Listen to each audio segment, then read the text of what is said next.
વડોદરા જિલ્લાના સાવલીના ધારાસભ્ય કેતન ઇનામદાર દ્વારા તેમના પિતાની જન્મતિથિ નિમિત્તે 10મા સર્વજ્ઞાતિ સમૂહ લગ્ન યોજવામાં આવ્યા હતા, જેમાં 5 મુસ્લિમ યુગલ સહિત 878 યુગલોએ પ્રભુતાના પગલાં પાડ્યા હતા, જેમાં એક તરફ નિકાહ થઈ રહ્યા હતા તો બીજી તરફ યુગલો ચોરીના ફેરા ફરી રહ્યા હતા. આ સમૂહ લગ્નમાં અંદાજે 2 લાખ લોકો સહભાગી બન્યા હતા.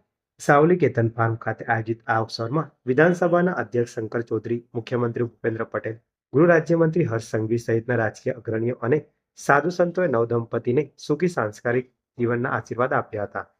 યુગલોએ જણાવ્યું હતું કે કદાચ ઘર આંગણે લગ્ન થતા હોય તો આવા ધામધૂમથી લગ્ન થયા ન હોત.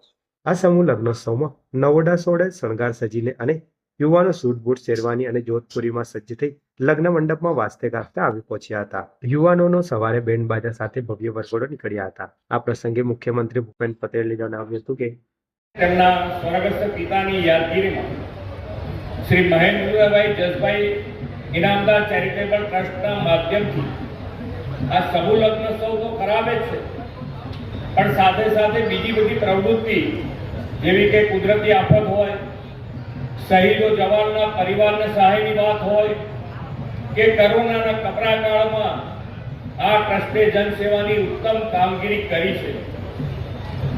તેજસ્વી વિદ્યાર્થીઓના ભણતર માટેની જરૂરી સહાય હોય, શિક્ષણનો સેવા યજ્ઞ હોય, સાંસદ, ધારાસભ્ય અને જનપ્રતિનિધિ લોકહિતના જન સુખાકારીના કાર્યો તો સ્વાભાવિક કરે, પરંતુ સમૂહ લગ્નોત્સવ જેવી સમાજ હિતલક્ષી આયોજનની કેતનભાઈએ અનોખું આજે ઉદાહરણ પૂરું પાડ્યું છે.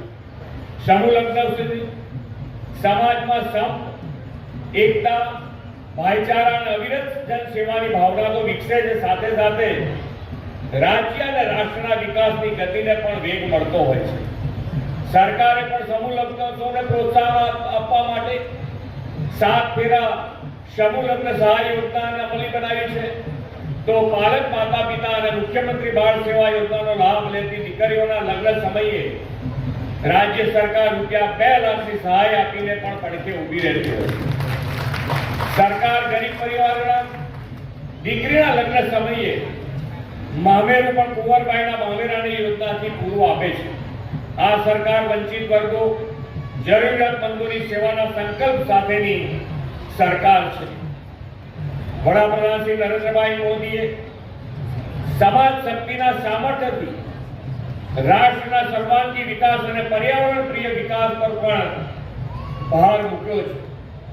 અને આપણે જ્યારે આટલું મોટું આયોજન હોય તો એ આયોજનમાં અને આટલા બધા તમે બધા અહીંયા હાજર હો ત્યારે આ પર્યાવરણ પ્રિય માટે જે માનનીય વડાપ્રધાનશ્રીનો આગ્રહ હોય છે, આગ્રહ કરતા દુરાગ્રહ હોય છે, તો એમાં પણ આપણે બધાએ જોડાવવું જોઈએ. અને આ માટે તેમણે પર્યાવરણ માટે એક પેડ માં કે નામ, કેચ ધ રેન અને સ્વચ્છ ભારત જેવા અભિયાનો શરૂ કરાવ્યા છે. તો આપણે બધા જ જ્યાં જગ્યા મળે ત્યાં આપણે એક ઝાડ તો ઉગાડવું જ જોઈએ.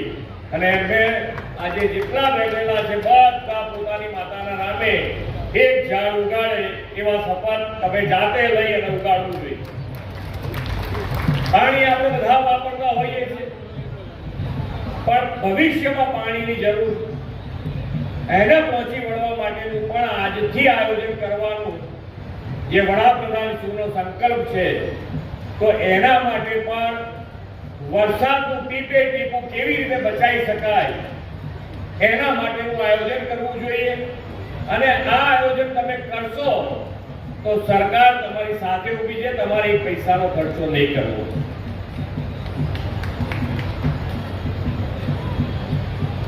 આજે લગ્ન ગ્રંથિથી જોડાઈ રહેલા નવદંપતીઓ અને તેમના પરિવારજનો અને ઉપસ્થિત સૌ વડાપ્રધાનશ્રીએ આપેલા આ અભિયાનોમાં ઉત્સાહથી જોડાઈને ગ્રીન ગુજરાત, ક્લીન ગુજરાત બનાવવાનો સંકલ્પ કરીએ એ જ આજની અપેક્ષા સાથે વિરમું છું.